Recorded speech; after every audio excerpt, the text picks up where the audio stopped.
আসসালামু আলাইকুম, শুভেচ্ছা আমন্ত্রণ জানাচ্ছি দেশের এবং দেশের বাইরের সকল দর্শক শ্রোতাকে চ্যানেল আই সংবাদে আয়োজন নিয়ে বার্তাকক্ষে রয়েছি আহমেদ মেহেদী হাসান। সংবাদের শুরুতেই চলুন জেনে নেওয়া যাক ফ্রেশ আটা, ময়দা, সুজি সংবাদ শিরোনাম। ত্রয়োদশ জাতীয় সংসদ নির্বাচনে প্রধানমন্ত্রী হওয়ার দৌড়ে এগিয়ে তারেক রহমান, বলছে দ্য ইকোনমিস্ট। বাংলাদেশে আবারও গণতন্ত্র ফেরার প্রত্যাশা। কোনো দুর্বৃত্ত ভোট চুরি করতে পারবে না বলে জামাত আমিরের হুঁশিয়ারি, পিছিয়ে পড়া অঞ্চলগুলোকে উন্নয়নে অগ্রাধিকার দেওয়ার প্রতিশ্রুতি। ষড়যন্ত্রকারীদের সাথে মিলে জামাত নির্বাচন বানচালের চেষ্টা করছে অভিযোগ। বিএনপি গত 17 বছর জামাতকে কাঁধে নিয়ে ঘুরেছে, মন্তব্য। গঠনের 22 বছর পর র্যাবের নতুন নাম স্পেশাল ইন্টারভেনশন ফোর্স SIF, পরিবর্তন আনা হচ্ছে পোশাকেও। এবং পালিত হচ্ছে মহিমান্বিত ভাগ্য রজনী পবিত্র শবে বারাত। সব ভুল ভ্রান্তি ও পাপের জন্য মহান আল্লাহর দরবারে ক্ষমা প্রার্থনায় ধর্মপ্রাণ মুসল্লিরা। ভূমিকম্প সহনীয় মোস্ট ডিউরেবল দেশের প্রথম থার্মেক্স রড সালাম স্টিল। সালাম স্টিল বোঝে ডিউরেবিলিটি। সালাম স্টিল, মোস্ট ডিউরেবল স্টিল। সংবাদ শিরোনামগুলো জানাচ্ছিলাম। প্রিয় দর্শক, এখনকার সংবাদ আয়োজন একই সঙ্গে চ্যানেল আইয়ের ইউটিউব চ্যানেলে এবং চ্যানেল আইয়ের OTT প্ল্যাটফর্ম আইস্ক্রিনে লাইভ স্ট্রিমিং হচ্ছে। যাওয়া যাক বিস্তারিত সংবাদে। শুরুতেই জাতীয় সংসদ নির্বাচন 2026 কাউন্টডাউন।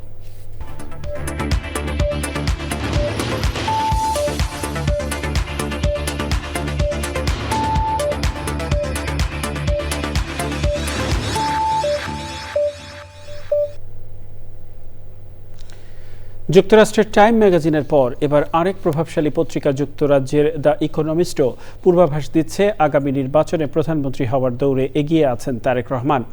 2রা ফেব্রুয়ারি পত্রিকাটির অনলাইন ভার্সনে প্রকাশিত রিপোর্টে তারা বলেছে, 60 বছর বয়সী তারেক রহমান 12ই ফেব্রুয়ারির নির্বাচনে প্রধানমন্ত্রী পদের শীর্ষ দাবিদার। জাতীয় সংসদের ত্রয়োদশ নির্বাচনের মাধ্যমে বাংলাদেশে আবারও গণতন্ত্র ফিরবে বলেও মনে করছে দ্য ইকোনমিস্ট।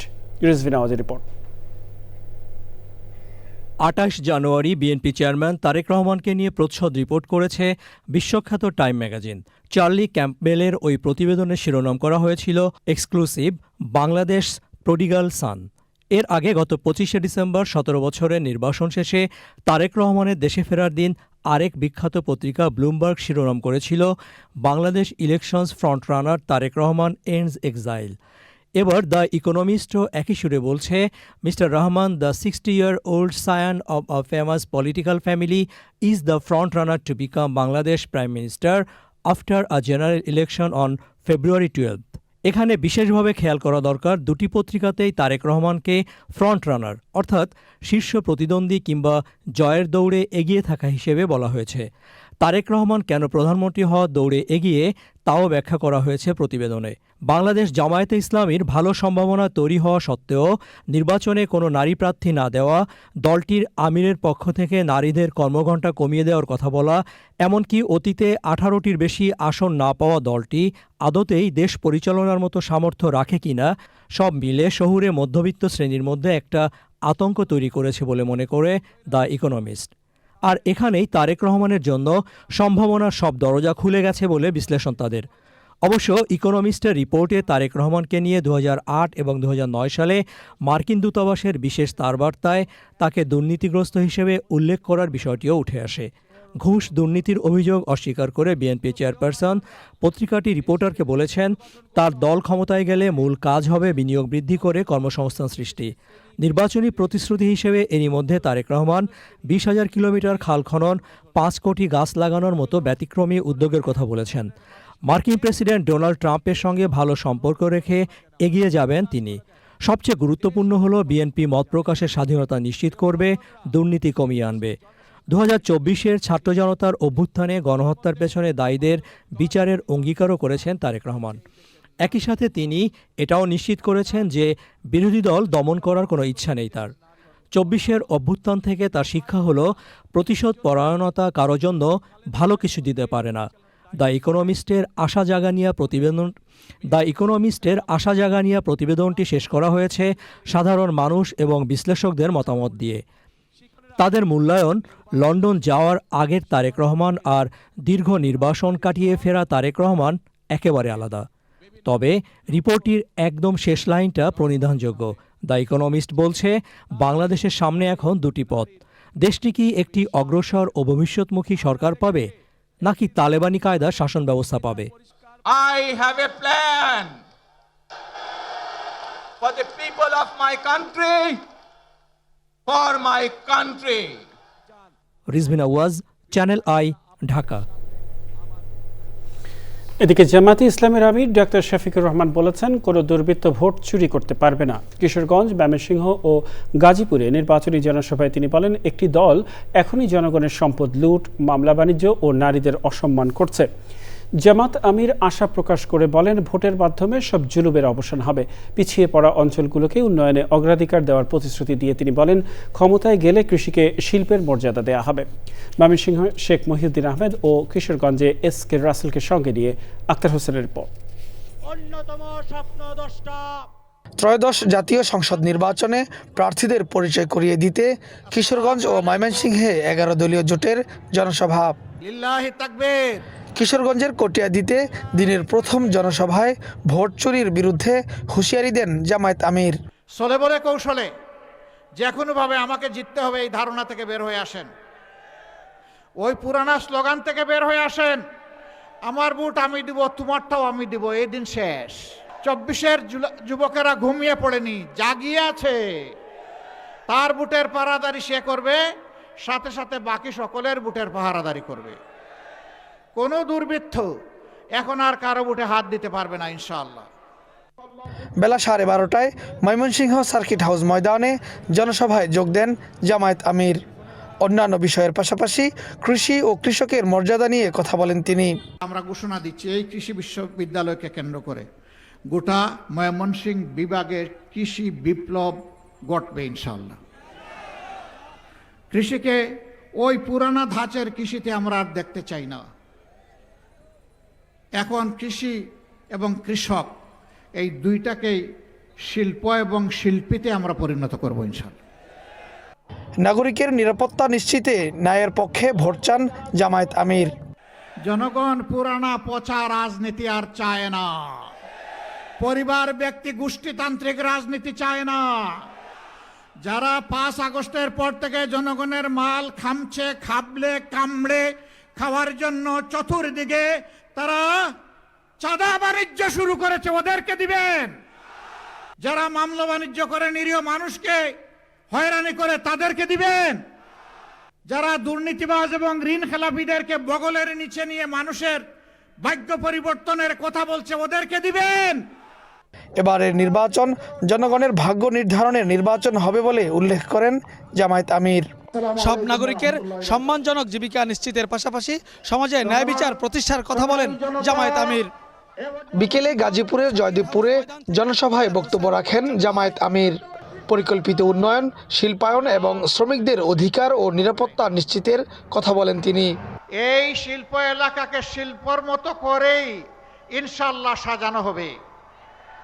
এটি যেন শিল্পের একটি সাজানো বাগান। বিশেষ করে গার্মেন্টস শ্রমিক যারা, পুরুষের এক ধরনের, মহিলাদের আরেক ধরনের, কাজ কিন্তু সমান। এই সমস্ত বৈষম্যকে আমরা সমান করে ফেলবো ইনশাআল্লাহ। সবগুলো জনসভাতেই 11 দলীয় জোট সমর্থিত প্রার্থীদের পরিচয় করিয়ে দেন জামায়াত আমির। Akhtar Hossain, channel I, Gazipur. ষড়যন্ত্রকারীদের সাথে মিশে জামায়াতে ইসলামী নির্বাচন বানচালের চেষ্টা করছে বলে অভিযোগ করেছে ঢাকা 17 আসনে বিএনপি নির্বাচনী পরিচালনা কমিটির প্রধান সমন্বয়ক আব্দুস সালাম। দলের চেয়ারম্যান তারেক রহমানের পক্ষে গুলশানের ব্যবসায়ীদের সাথে মতবিনিময় সভায় তিনি বলেন, 17 বছর বিএনপি জামাতকে কাঁধে নিয়ে ঘুরেছে, তাদের মধ্যে বিন্দুমাত্র চক্ষু লজ্জা নেই। মতবিনিময় সভায় ব্যবসায়ীরা তাদের নানান সমস্যা তুলে ধরেন। রিয়াজ ইসলামের রিপোর্ট। গুলশানের ব্যবসায়ীদের আয়োজনে ঢাকা 17 আসনে মতবিনিময় সভা আয়োজনে বিএনপি প্রার্থী ও দলের চেয়ারম্যান তারেক রহমানের পক্ষে যোগ দেন ওই আসনে বিএনপি নির্বাচনী পরিচালনা কমিটির প্রধান সমন্বয়ক আব্দুস সালাম সহ বিএনপি ও অঙ্গ সংগঠনের নেতাকর্মীরা। ঢাকা শহরে এই পর্যন্ত কোন একটা সিট পাইছে? আয়োজনে আব্দুস সালাম বলেন, বিএনপির সাথে প্রতিযোগিতায় নেমে জামায়াতের মাথা খারাপ হয়ে গেছে। বিভিন্ন ষড়যন্ত্রকারীদের সাথে মিশছেন, দেশে একটা ষড়যন্ত্র করতে চান। অরাজকতা লাগাইতে চান, যাতে বিএনপি ক্ষমতায় যেতে না পারে সেজন্য প্রতিবন্ধকতা সৃষ্টি করেন, নির্বাচন বানচাল করতে চান। কিন্তু এই দেশের মানুষ সব সময় প্রমাণ করেছে তারা শহীদ জিয়ার সাথে ছিল, তারা বেগম খালেদা জিয়ার সাথে ছিল, তারা এখন তারেক রহমানের সাথে আছে ইনশাআল্লাহ। ধানের শীষে ভোট চেয়ে তিনি অভিযোগ করেন ঢাকা 17 আসনে ভোট কিনতে মোবাইল ব্যাংকিংয়ের নাম্বার নিচ্ছে জামায়াত। যে রক্ত দিয়ে আমরা দেশ স্বাধীন করেছি, যে রক্ত মাখা এখন আমার পতাকা সবুজের মধ্যে এখনো রক্ত লাল, সেই পতাকার সাথে আমরা বেইমানি করতে পারি না। সেই পতাকার যারা বিরোধিতা করেছে, সেই পতাকার সাথে যারা বেইমানি করেছে, তাদেরকে কি আমরা ভোট দিতে পারি? একজন স্বাধীন নাগরিক হিসাবে বাংলাদেশের আমরা সেটা পারি না, উচিত না। বিএনপি ক্ষমতায় গেলে ব্যবসায়ীদের সব দাবি বাস্তবায়ন করা হবে বলে জানান বিএনপি নেতা। রাতে ঢাকা 17 আসনের ভাসান টেকে তারেক রহমানের পক্ষে নির্বাচনী প্রচার করেন নেতাকর্মীরা। রিয়াজ ইসলাম, চ্যানেল আই, ঢাকা। এদিকে বিএনপি মহাসচিব মির্জা ফখরুল ইসলাম আলমগীর বলেছেন, অনেক কষ্টার্জিত এই নির্বাচন। তিনি বলেন, ভোট একটি আমানত, আমানতের খেয়ানত করা যাবে না। মঙ্গলবার দুপুরে ঠাকুরগাঁও পৌর কমিটি সেন্টারে নির্বাচনী জনসভায় তিনি এসব কথা বলেন। মির্জা ফখরুল বলেন, গণতন্ত্র প্রতিষ্ঠা ও অসাম্প্রদায়িকতার বিএনপি আপোষহীন। তিনি আরও বলেন, হিন্দু, বৌদ্ধ, খ্রিস্টান সবাই এখানে একসাথে বড় হয়েছে। যারা সাম্প্রদায়িকতা তৈরি করবে তারা দেশের ক্ষতি করবে।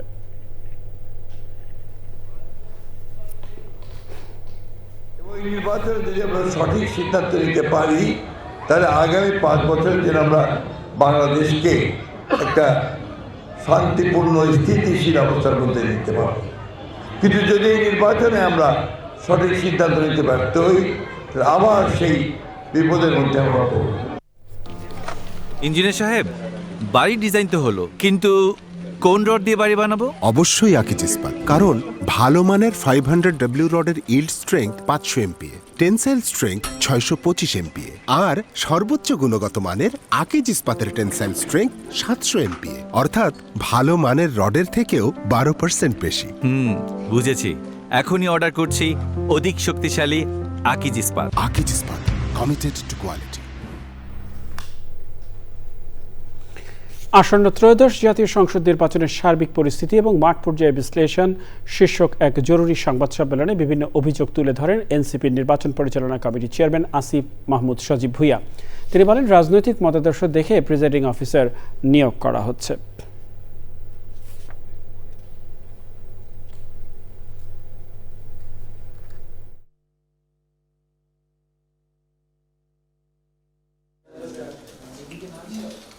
তারা রাষ্ট্র প্রতিষ্ঠানকে ব্যবহার করে তাদের প্রার্থী নির্ধারণ করেছেন। আপনারা জানেন যে কোনো রাজনৈতিক দলের জন্য প্রার্থী নির্ধারণ কতটা গুরুত্বপূর্ণ বিষয়। বিভিন্ন জেলায় রিটার্নিং কর্মকর্তারা এনএসআই এর মাধ্যমে প্রিজাইডিং অফিসার নির্ধারণের ক্ষেত্রে সেখানকার সরকারি এবং আধা সরকারি চাকরিতে যারা আছেন, যাদের প্রিজাইডিং অফিসার হওয়ার কথা, তাদের ইনফরমেশন দিচ্ছেন।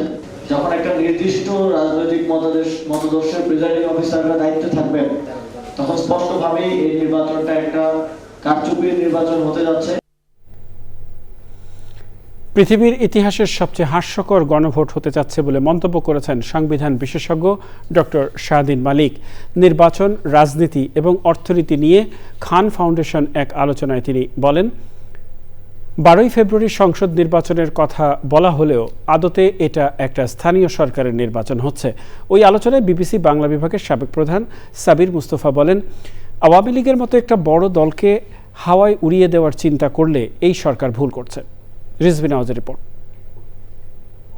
ওয়েস্টিন হোটেলে দ্য মিলেনিয়াম ইউনিভার্সিটি এবং খান ফাউন্ডেশনের আলোচনা। আগামী নির্বাচন, অর্থনীতি, রাজনীতি বিষয়ে মূল প্রবন্ধ তুলে ধরেন অক্সফোর্ড বিশ্ববিদ্যালয়ের ফেলো ডক্টর মাহারিন খান। অ্যাডভোকেট রোকসানা খন্দকারের সঞ্চালনায় নির্বাচন এবং গণভোট নিয়ে হযবরল অবস্থার সমালোচনা করেন আলোচকরা। কি লেখা যাবে, কি লেখা যাবে না, ওইটা জানতাম। there was a red line and we are all aware of the red line. এখন we don't know about the red line. So এখন মানে লিখতে ভয় লাগে। এটা তো আমি প্রচারণা শুনি টেলিভিশনে। It's clearly a local government election. Absolutely a local government election. কোথায় জাতীয় সংসদে ইলেকশন? আমার তো চোখে পড়ে না। এটা দ্য মোস্ট অ্যাবসার্ড গণভোট ইন দ্য ওয়ার্ল্ড। গণভোট হয় একটা প্রশ্নে বা দুইটা প্রশ্নে, এখানে সংবিধানের 48টা প্রশ্ন দিয়ে আপনাকে জিজ্ঞেস করছে এটা পক্ষে হা দিবেন না না দিবেন। এই আরেকটা নির্বাচন আমরা পাচ্ছি যেখানে ভোটাভুটি সুষ্ঠু হলেও, গণনা সুষ্ঠু হলেও, it will not be satisfactory. এটা it will leave a bitter taste in the mouth. এবং এই আওয়ামী লীগ প্রশ্নটা কিন্তু রয়ে যাবে পরবর্তী সরকারকে রিজলভ করার জন্য। কারণ কেউ যদি মনে করে যে একটা নির্বাহী আদেশ দেওয়া আপনি আওয়ামী লীগকে হাওয়ায় মিশিয়ে দেবেন, তাহলে এটা বড় ভুল হবে। ঠিক হাসিনা যে ভুল করেছিল 2024 সালে। অর্থনীতিতে কালো মেঘের ছায়া আরও ঘনীভূত হচ্ছে, শঙ্কা ব্যবসায়ীদের। এক্সিস্টিং ইন্ডাস্ট্রি যার সেটা হচ্ছে এখানে এনার্জি নাই, লোডশেডিং, ডিজেল দিয়ে আমাকে চালাতে হচ্ছে, I am not cost effective. আমি যখন বিনিয়োগ বাড়াতে পারছি না, তাহলে বিদেশিরা এখানে বিনিয়োগ করবে কেমনে? অর্থনীতির প্রধান দুই চালিকা শক্তি গার্মেন্টস থেকে রপ্তানি আয় এবং প্রবাস আয়ের অন্ধকার দিক তুলে ধরে গবেষক মাহারিন খান বলেন, দুটো খাত নিয়েই মাতামাতির পাশাপাশি এর নেতিবাচক দিকও ভাবার সময় এসেছে। রিজভিনা ওয়াজ, চ্যানেল আই, ঢাকা। প্রতিবন্ধীদের জীবন মান উন্নয়নে একসাথে কাজ করার প্রত্যয় ব্যক্ত করেছেন বিএনপি চেয়ারম্যান তারেক রহমানের কন্যা ব্যারিস্টার জাইমা রহমান। আগামীতে জাতীয় বাজেটে বিশেষ ক্ষমতাসম্পন্ন মানুষদের উন্নয়নে বরাদ্দ রাখা সহ জাইমা রহমানের কাছে চাকরিতে বৈষম্য দূর করতে ব্যবস্থা নেওয়ার আহ্বান জানিয়েছেন প্রতিবন্ধী জনগোষ্ঠী। রিপোর্ট করছেন রুকসানা আমিন। অন্তর্ভুক্তিমূলক সমৃদ্ধ বাংলাদেশ করার লক্ষ্যে গুলশান সোসাইটি লেক পার্কে শারীরিকভাবে প্রতিবন্ধী জনগোষ্ঠীর জন্য সংলাপ। এতে অংশ নেন বিএনপি চেয়ারম্যান তারেক রহমানের কন্যা ব্যারিস্টার জাইমা রহমান। এ সময় প্রতিবন্ধীদের অধিকার নিশ্চিতে সুনির্দিষ্ট কিছু প্রস্তাবনা তুলে ধরা হয় জাইমা রহমানের কাছে। বাংলাদেশের মধ্যে যে 2 কোটি প্রতিবন্ধী নাগরিকের রাষ্ট্রের প্রতি যে দায়িত্ব কর্তব্য, সেটা আমাদের একটু দেখবেন, তুলে ধরে দিবেন। প্রতিবন্ধী জনগোষ্ঠীর জন্য আমরা চাই প্রতিটি সেক্টরে আমাদের যেন প্রতিনিধিত্ব থাকে। সুরক্ষা আইন প্রতিবন্ধীদের নতুন করে এটা প্রণীত হোক ওই আন্তর্জাতিক আইনের সাথে মিল রেখে। আমি চাই কোনো একটা স্ট্রং আইন থাকুক যেটা আমরা প্রতিবন্ধী নারী হিসেবে আমাদের কর্মক্ষেত্রে প্রয়োগ করতে পারি। একটি রাষ্ট্রের কিন্তু বিউটিটা তখনই ফুটে উঠবে যখন এই রাষ্ট্রটা সকলের জন্য হবে।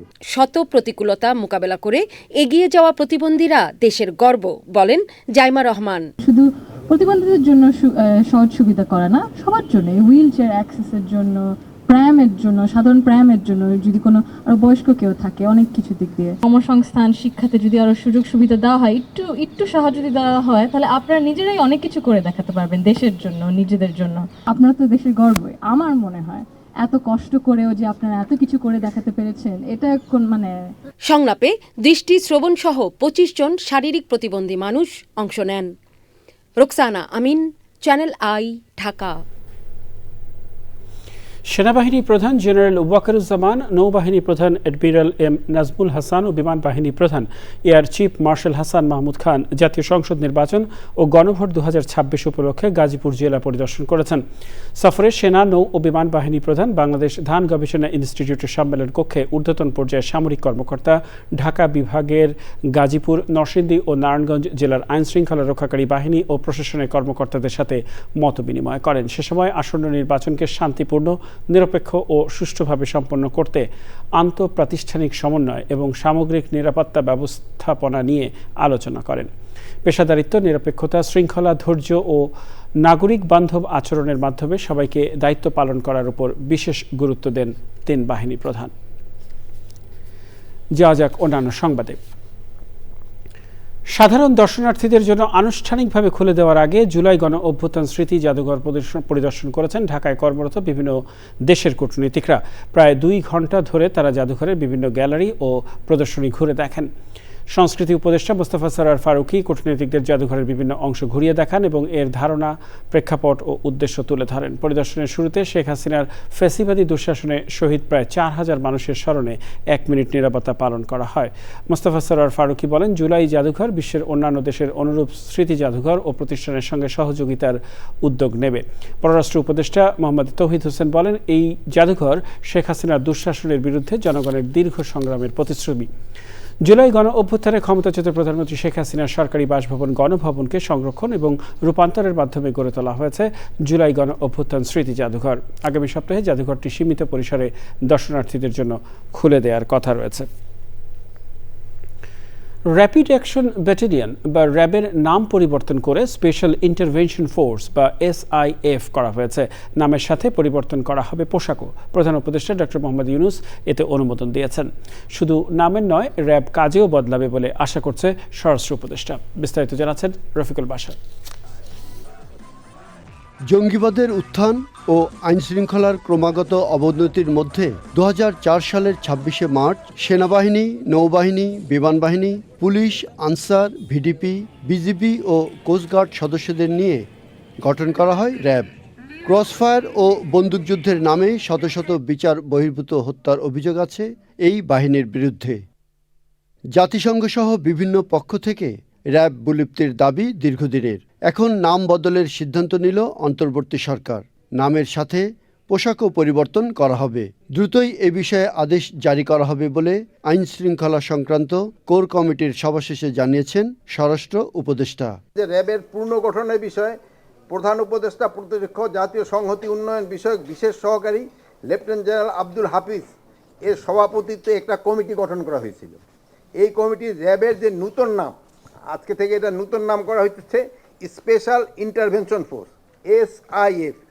এটা সুপারিশ করেছে এবং মাননীয় প্রধান উপদেষ্টা এটা অনুমোদন দিয়েছে। নামটা আজকে হয়ে গেছে, এরপরে একটা সরকারি একটা অর্ডার হবে তারপরে। র্যাবের কার্যক্রমেও পরিবর্তন এসেছে বলে দাবি করেন তিনি। আপনি তো দেখছেন যে তাদের কাজের মানের পরিবর্তন অলরেডি চলেও আসছে। আপনি যদি এই 1.5 বছর আগে তাদের কাজের মান দেখেন আর এখনকার যদি কাজের মান দেখেন, এটার মধ্যে পরিবর্তন অনেক আসছে। বৈঠকে আইনশৃঙ্খলা পরিস্থিতি সহ নির্বাচনের সার্বিক বিষয় নিয়েও আলোচনা হয়। Rafiqul Basha, channel I, Dhaka. মিয়ানমারে 20 মিনিটের ব্যবধানে দুবার ভূমিকম্প। ঢাকা, কক্সবাজার, চট্টগ্রাম সহ দেশের বিভিন্ন স্থানে ভূকম্পন অনুভূত হয়েছে। এমনকি পার্শ্ববর্তী দেশ ভারতেও এই কম্পন অনুভূত হয়েছে। মঙ্গলবার রাত 9টা 34 প্রথম ভূমিকম্প হয়। মিয়ানমারের মার্কিন ভূতাত্ত্বিক জরিপ সংস্থা USGS এর তথ্য মতে ভূমিকম্পের মাত্রা 5.9। ভূমিকম্পটির উৎপত্তি স্থল ছিল মিয়ানমারের সিদকতোয়া শহর থেকে প্রায় 30 কিলোমিটার দূরে। এরপর রাত 9টা52 দিকে মিয়ানমারে 5.17 মাত্রার ভূমিকম্প হয়। এটার উৎপত্তিস্থল মিয়ানমারের রাখাইন রাজ্যে।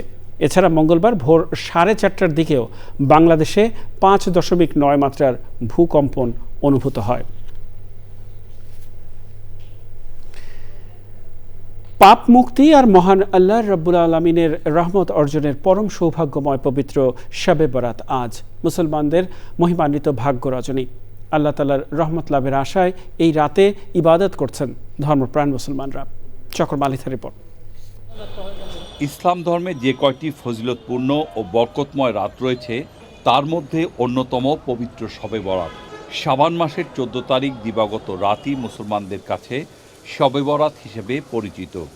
এই রাতে মহান আল্লাহ তাআলা মুসলমানদের গুনাহ মাফ করে দেন। আল্লাহ তাআলার অশেষ রহমত লাভের আশায় মসজিদ, মাদ্রাসা, ইবাদতখানা ও ঘরে ঘরে দেশের ধর্মপ্রাণ মুসলমানরা এই রাতে মগ্ন আছেন নামাজ আদায়, কোরআন তেলাওয়াত, জিকির আজগার সহ ইবাদত বন্দেগীতে। এই রাতের অস্তিত্বের ব্যাপারে 17 জন সাহাবী থেকে প্রমাণ আছে। শবে বরাতের এই মহিমান্বিত রাতে প্রিয়জনের কবর জিয়ারত করে তাদের আত্মার মাগফিরাত কামনা করছেন স্বজনরা। মহিমান্বিত এই রাতে ধর্মপ্রাণ মুসলমানরা জীবনের সব ভুল ভ্রান্তি ও পাপ তাপের জন্য গভীর অনুশোচনায় আল্লাহর দরবারে দুহাত তুলে সকাতরে ক্ষমা প্রার্থনা করছেন। চকর মালিথা, চ্যানেল আই, ঢাকা। প্রিয় দর্শক, সময় হলো কিছুক্ষণের বিরতি নেবার। আর বিরতির পরে অন্যান্য সংবাদের সাথে আরও জানিয়ে ফিরছি।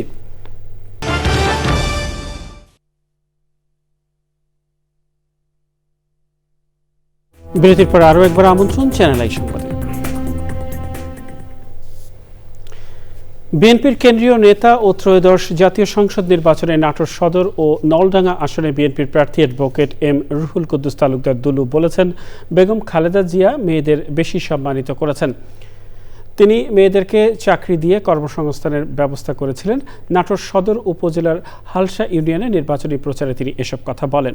এ সময় ছিলেন জেলা বিএনপির সদস্য শহীদুল্লাহ সোহেল, হালসা ইউনিয়ন বিএনপির সাবেক সভাপতি ইব্রাহিম খলিল সহ অন্যরা।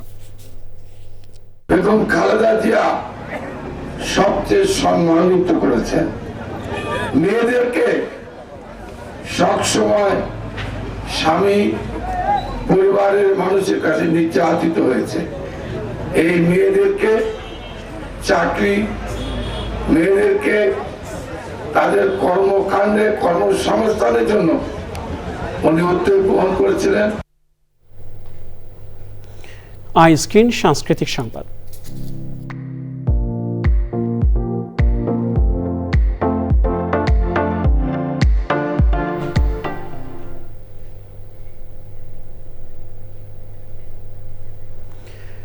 নজরুল সাহিত্যের বিশ্বযাত্রায় তার সাহিত্যকর্মের ইংরেজি অনুবাদ নজরুল নির্যাসের প্রকাশনা উৎসব হয়েছে। জাতীয় কবি কাজী নজরুল ইসলাম ইনস্টিটিউটের অডিটোরিয়ামে এই সাংস্কৃতিক আয়োজন করা হয়। গ্রন্থটির মোড়ক উন্মোচন করেন সংস্কৃতি উপদেষ্টা মোস্তফা সরওয়ার ফারুকী, কাজী নজরুল ইসলামের নাতনি খিলখিল কাজী, ইনস্টিটিউটের নির্বাহী পরিচালক মোহাম্মদ লতিফুল ইসলাম শিবলি ও অন্যরা।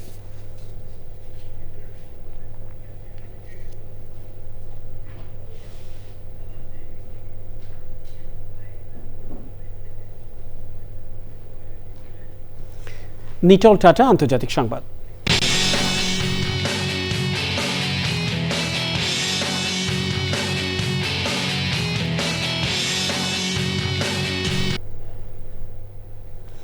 কুখ্যাত যৌন ব্যবসায়ী প্রয়াত জেফ্রি অ্যাপস্টেইনের সঙ্গে সংশ্লিষ্টতা সংক্রান্ত অভিযোগ খণ্ডনে কংগ্রেসের তদন্তের শুনানিতে সাক্ষ্য দেবেন যুক্তরাষ্ট্রের সাবেক প্রেসিডেন্ট বিল ক্লিন্টন ও তার স্ত্রী সাবেক পররাষ্ট্রমন্ত্রী হিলারি ক্লিন্টন। অ্যাপস্টেইন নথির এক ইমেইলে আরব আমিরাতের ধনাঢ্য ব্যবসায়ী আজিজ আল আহমাদির অ্যাপস্টেইনকে পবিত্র কাবা শরীফের গিলাফ উপহারের কথা এসেছে। সোমবার গ্র্যামি অ্যাওয়ার্ডসের প্রধান অনুষ্ঠানে অ্যাপস্টেইনের সঙ্গে ডোনাল্ড ট্রাম্পকে জড়িয়ে বেফাঁস মন্তব্য করায় বিপাকে পড়েছেন সঞ্চালক ট্রেভর নোয়া। তার বিরুদ্ধে মানহানি মামলার হুমকি দিয়েছেন ট্রাম্প, জানাচ্ছেন সুদীপ্তা মাহমুদ।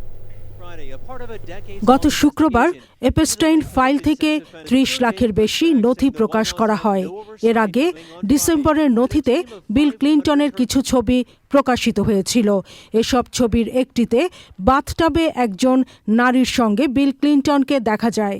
মার্কিন বিচার বিভাগ জানায় এপস্টাইন ওই নারীকে যৌন কাজে প্রভাবশালী ব্যক্তিদের কাছে পাঠাতেন। সিএনএনের এক অনুসন্ধান প্রতিবেদনে বলা হয় ২০০৪ সাল থেকে বিল ক্লিন্টন এপস্টাইনের ব্যক্তিগত বিমানে চড়ে ভার্জিনিয়ায় প্রমোত্তরী লিটল গ্রেট সেন্ট জেমসে ১৬ বার গেছেন।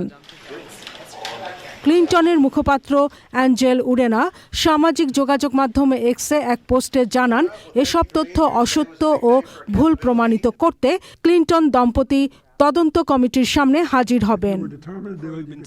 মিডল ইস্ট আইয়ের প্রতিবেদনে বলা হয়েছে, নথি অনুসারে জেফ্রি এপস্টেইনকে মক্কার পবিত্র কাবার গিলাফের ৩টি আলাদা অংশ পাঠিয়েছিলেন আজিজা আল আহমাদি নামে আমিরাতের এক ধনাঢ্য নারী ব্যবসায়ী। ২০১৭ সালে ব্রিটিশ এয়ারওয়েজের মাধ্যমে সৌদি থেকে ফ্লোরিডা হয়ে এপস্টেইনের ভার্জিনিয়ার বাড়িতে পৌঁছানো হয় ওই গিলাফ। ওই ব্যবসায়ী নারী এপস্টেইনকে এত মূল্যবান ধর্মীয় নিদর্শন কেন পাঠিয়েছিলেন বা তাদের পরিচয়ের সূত্র কি, নথিতে তা স্পষ্ট করা হয়নি। সোমবার যুক্তরাষ্ট্রে গ্র্যামি অ্যাওয়ার্ড অনুষ্ঠানে এপস্টেইনের বিষয়ে ট্রাম্পকে জড়িয়ে মন্তব্য করায় সঞ্চালক ট্রেভর নোয়ার বিরুদ্ধে মামলার হুমকি দিয়েছেন প্রেসিডেন্ট ডোনাল্ড ট্রাম্প। সঞ্চালক বলেছিলেন, এপস্টেইন মারা যাওয়ার পর ট্রাম্পের একটি নতুন দ্বীপ দরকার, যেখানে তিনি বিল ক্লিন্টনকে সাথে নিয়ে সময় কাটাতে পারবেন। Sudipta Mahmud, channel I. কৃষি সংবাদ।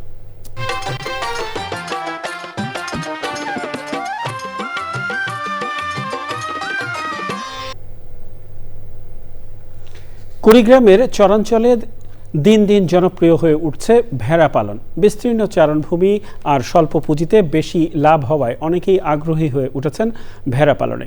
পরিবারের আয় বাড়ায় খুশি চরের নারীরাও। কুড়িগ্রাম প্রতিনিধি শ্যামল ভৌমিকের তথ্য ও ভিডিও চিত্রে আল মুকসিদের পর। কুড়িগ্রামের ব্রহ্মপুত্র, তিস্তা ও ধরলা সহ ১৬টি নদ নদীর তীরবর্তী বিস্তীর্ণ চরাঞ্চলের চরণভূমি থাকায় ভেড়া পালন জনপ্রিয় হয়ে উঠেছে। বিশেষ করে চরের নারীরা এক্ষেত্রে সম্পৃক্ত হচ্ছেন বেশি।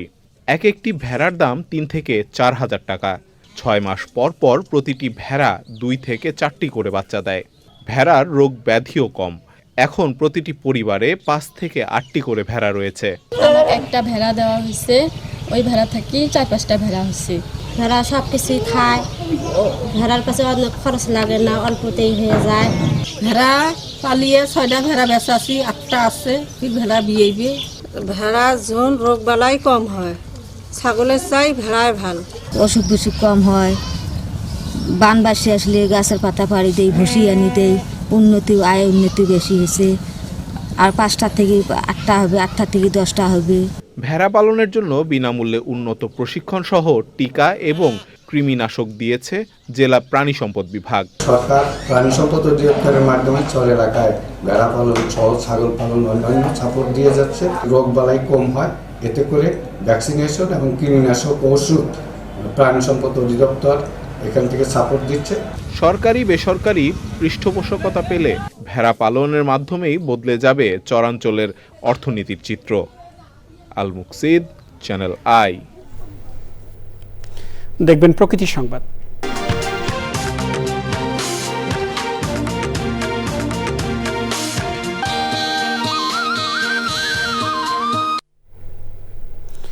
বরগুনার বেতাগী উপজেলার বিবিচিনি গ্রামে সবুজ প্রকৃতির কোলে দাঁড়িয়ে আছে মুঘল স্থাপত্যের এক নীরব সাক্ষী বিবিচিনি শাহী মসজিদ।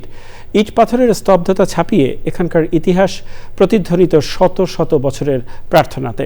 বিশ্বাস আর স্থাপত্যের অনন্য মেলবন্ধনের বার্তা নিয়ে আজও দাঁড়িয়ে আছে এই মসজিদ। বরগুনা থেকে রাসেল মাহমুদের তথ্য ও ভিডিও চিত্রে আফরোজা হাসির রিপোর্ট।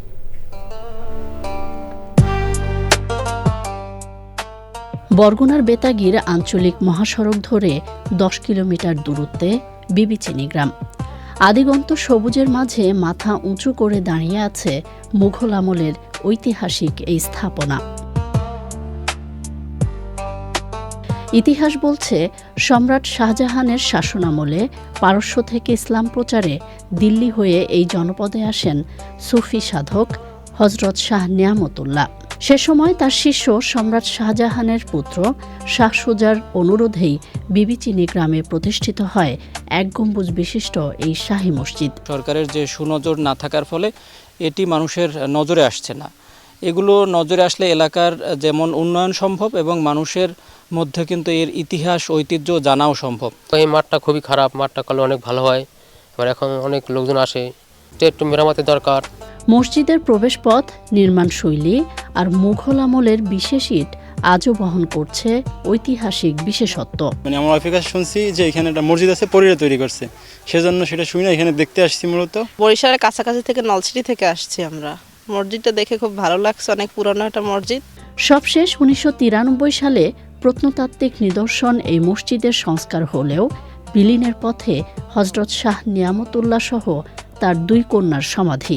এটাকে যথাযথ সংরক্ষণ করা, এটাকে মর্যাদার সাথে রক্ষণাবেক্ষণ করা, এটার কিছুটা ঘাটতি আছে। দর্শনার্থীদের জন্য বিশ্রামাগার নির্মাণ করা হয়েছে এবং রাস্তা তৈরি করা হয়েছে এবং আরও কিছু পরিকল্পনা আছে যেগুলো আমরা ধাপে ধাপে করে বাস্তবায়ন। ইতিহাসের নীরব সাক্ষী বিবিচিনি শাহী মসজিদ শুধু বরগুনার নয়, বাংলাদেশের গৌরবময় ইতিহাসেরও অংশ।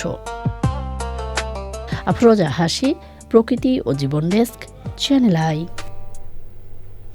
ঢাকা ব্যাংক পিএলসি বাণিজ্য সংবাদ।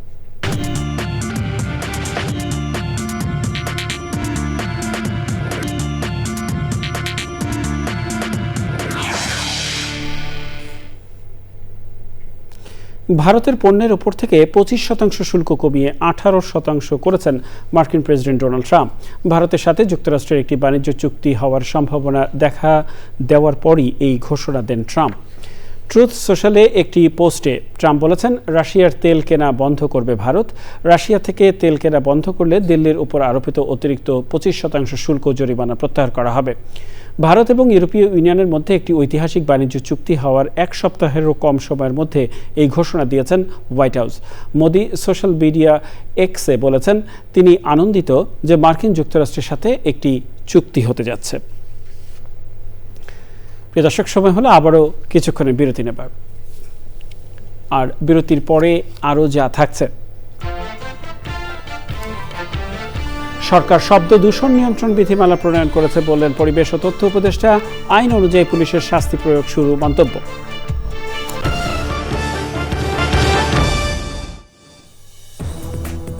আমন্ত্রণ আরও একবার চ্যানেল আই সংবাদে। পরিবেশ, বন, জলবায়ু পরিবর্তন ও পানি সম্পদ মন্ত্রণালয়ের উপদেষ্টা সৈয়দ রিজওয়ানা হাসান বলেছেন, সরকার শব্দ দূষণ নিয়ন্ত্রণের বিধিমালা প্রণয়ন করেছে। বিধিমালায় বাংলাদেশ পুলিশকে ক্ষমতা দেওয়া হয়েছে। হাইকোর্টে মাজার চত্বরে ঘোষিত নীরব এলাকায় হর্ন বাজানো নিরুৎসাহিত করার কর্মসূচি বাস্তবায়নে পরিবেশ অধিদপ্তর, ডিএমপি, বিআরটিএ এবং ডিএসসিসির সমন্বিত অভিযানে তিনি এসব কথা বলেন। উপদেষ্টা বলেছেন, বিধিমালার সব উৎস থেকে শব্দ দূষণ নিয়ন্ত্রণে বিধান রাখা হয়েছে। ইতিমধ্যে পুলিশ আইন অনুযায়ী শাস্তি প্রয়োগ শুরু করেছে। এ সময় পরিবেশ অধিদপ্তর, ডিএমপি, বিআরটিএ ও ডিএসসিসির কর্মকর্তারা উপস্থিত ছিলেন।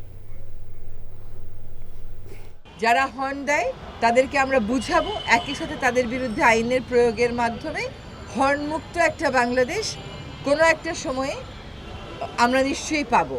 বাংলাদেশ পুলিশকে ক্ষমতা দেওয়া হয়েছে, যেহেতু সার্জনরাই বেশি সময় রাস্তায় থাকেন, তারা সরাসরি ফাইন করতে পারবেন। জাপান বাংলাদেশের মধ্যে প্রতিরক্ষা সরঞ্জাম এবং প্রযুক্তি হস্তান্তর সম্পর্কিত চুক্তি সই হয়েছে। মঙ্গলবার ঢাকা সেনানিবাসে সশস্ত্র বাহিনী বিভাগের সার্বিক তত্ত্বাবধানে এই চুক্তিটি সই হয়। এই চুক্তিটি বাংলাদেশের প্রতিরক্ষা সক্ষমতা উন্নয়ন ও ভবিষ্যৎ কর্মপরিকল্পনা বাস্তবায়নে গুরুত্বপূর্ণ ভূমিকা রাখবে বলে আশা করা হচ্ছে। বাংলাদেশের হয়ে চুক্তিটি সই করেছেন সশস্ত্র বাহিনী বিভাগের principal officer lieutenant general S Kamrul Hasan. চুক্তিতে জাপানের পক্ষে সই করেছেন বাংলাদেশে নিযুক্ত জাপানের রাষ্ট্রদূত হিজ এজরেন্সি সাইডা সিনিচি।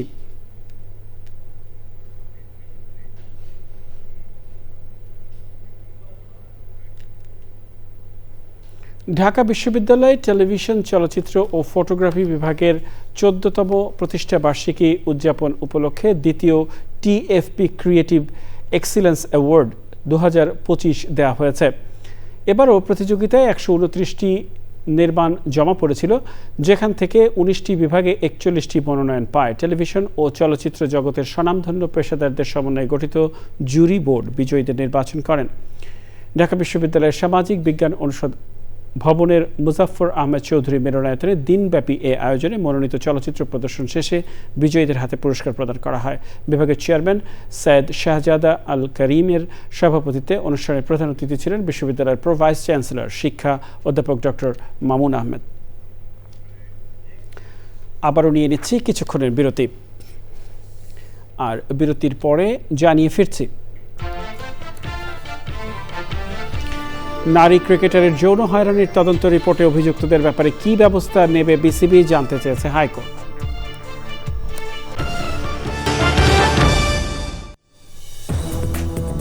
বিরতির পরে আবারও ফিরে এলাম চ্যানেল আই সংবাদে।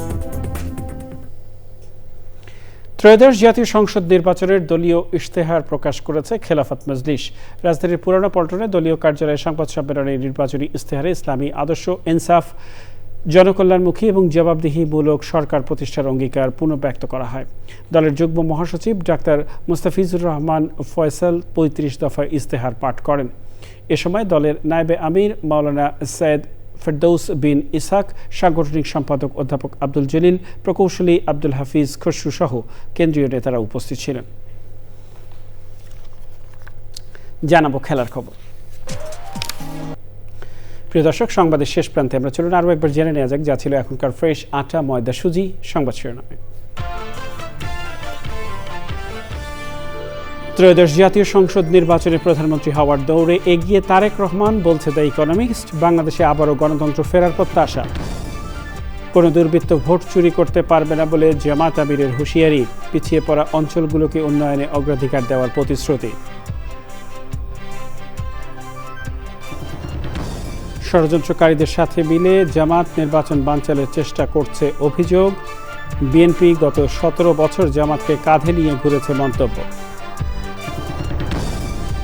গঠনের 22 বছর পর র্যাবের নতুন নাম স্পেশাল ইন্টারভেনশন ফোর্স SIF, পরিবর্তন আনা হচ্ছে পোশাকেও। এবং পালিত হচ্ছে মহিমান্বিত ভাগ্য রজনী পবিত্র শবে বরাত।